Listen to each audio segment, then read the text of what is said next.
বর্তমানে এমন কোনো মানুষ নেই যার কোনো চিন্তা নেই। মানুষ কাজ করতেছে, অফিস করতেছে, কিন্তু প্রত্যেকটা মানুষের অন্তরে রয়েছে চিন্তা এবং ভাবনা, পেরেশানি।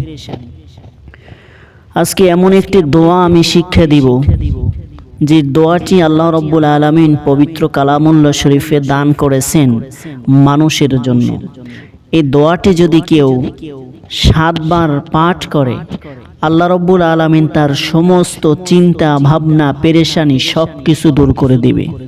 শুধু চাই নয়, এই দোয়া যদি কেউ পড়ে, আল্লাহর কাছে যদি কোনো কিছুর আবদার করে, কোনো কিছু চায়, আল্লাহ রাব্বুল আলামিন তাহা একদম পরিপূর্ণ করিয়ে দেয়।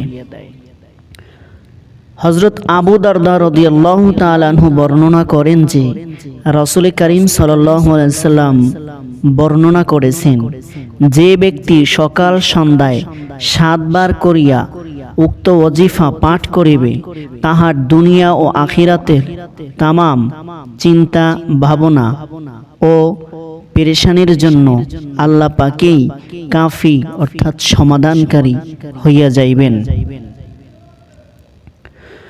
এই আয়াতখানা যদি কোনো মানুষ পড়ে, তার অন্তরের ভিতরে আল্লাহ রাব্বুল আলামিন নিজে তার অন্তরের ভিতরে ঢুকে যা যা প্রয়োজন সব কিছু আল্লাহ রাব্বুল আলামিন মিটিয়ে দিবেন। আল্লাহ রাব্বুল আলামিন যদি কোনো বান্দার জন্য হইয়া যায়, তাহার কোনো ধন সম্পদের চিন্তা লাগে না, তার কোনো দুনিয়াবি কোনো চিন্তা লাগে না, কারণ আল্লাহ পাক তার জন্য যথেষ্ট হয়ে যায়। আসুন এই দোয়াটি সম্পর্কে একটি আশ্চর্য ঘটনা যা হাদিসের ভিতর বর্ণনা করেছেন। হযরত মুহাম্মদ ইবনে কাব রাদিয়াল্লাহু তাআলা আনহু বর্ণনা করেন যে একবার একটি কাফেলা রোমের দিকে অগ্রসর হইতেছিল। তাহার মধ্য হইতে এক ব্যক্তি গোড়ার পৃষ্ঠ হইতে পড়িয়া গিয়া তাহার উরুর হাড্ডি ভাঙ্গিয়া গেল, কিন্তু সাহাবীগণ তাহাকে বহন করিয়া লইয়া যাওয়ার মতো কোনো উপায় ছিল না। এজন্য তারা বড়ই বিপদের ভিতরে পড়ে গেলেন। অতঃপর তাহার জন্য কিছু খাদ্য পানীয় ও সমান পাত্রের ব্যবস্থা করলেন। তাহার গোড়াটিকে তাহার পার্শ্বে বাঁধিয়া রাখিয়া তাহারা সকলের সম্মুখে অগ্রসর হইয়া গেলেন। ইহার পর এক গাইবী লোক আসিয়া তাহাকে জিজ্ঞাসা করিল, ওহে, তোমার কি হইয়াছে? উত্তরে সে বলিল, আমার হাড্ডি ভাঙ্গিয়া গিয়েছে এবং আমার সঙ্গীগণ আমাকে ফেলিয়া চলিয়া গিয়েছেন। গাইবী লোকটি বলিল, যে স্থানে কষ্ট অনুভব করিতেছ সেখানে হাত রাখিয়া পড়ো, উক্ত আয়াত তুমি 7 বার পড়ো। তিনি তাহার ক্ষত স্থানে হাত রাখিয়া উক্ত আয়াতখানা পাঠ করিবার সঙ্গে সঙ্গে সম্পূর্ণ সুস্থ হয়ে গেলেন। অতঃপর নিজের ঘোড়ায় সওয়ার হইয়া সাথীদের নিকট পৌঁছিয়া গেলেন। তাহলে দেখুন এই আয়াতের কত মর্তবা। আসুন এই আয়াত কি, এই আয়াতটা সম্পর্কে আমরা আরো একটু ফায়দা ওজিফাটা আমরা আরেকটু জানি।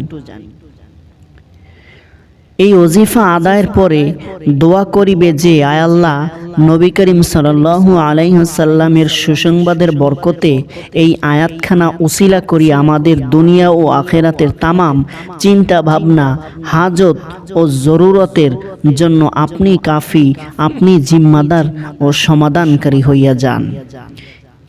এই আমল যদি করে, উক্ত আয়াত যদি 7 বার আপনি পড়ে আল্লাহর কাছে দোয়া করেন, আল্লাহ আপনি বিশ্বনবীজির ওসিলায় আপনি আমার সমস্ত কিছুর জিম্মাদারি হইয়া যান, আপনি আমার সমস্ত জরুরতগুলি পূরণ করিয়ে দেন, আল্লাহ রাব্বুল আলামিন অবশ্যই পূরণ করিয়ে দিবে। আসুন এবারে তাহলে সেই আয়াতখানা আমরা জানি। আয়াতখানা হইল, আল্লাহ রাব্বুল আলামিন সূরাতুল তাওবার একদম শেষের আয়াতে বলেছেন, হাসবিয়াল্লাহু লা ইলাহা ইল্লাহু আলাইহি তাওয়াক্কালতু ওয়া হুয়া রাব্বুল আরশিল আযীম। হাসবিয়াল্লাহু লা ইলাহা ইল্লাহু আলাইহি তাওয়াক্কালতু ওয়া হুয়া রাব্বুল আরশিল আযীম। حسبي الله لا إله إلا هو আলাইহি তাওয়াক্কালতু ওয়া হুয়া রাব্বুল আরশিল আযীম।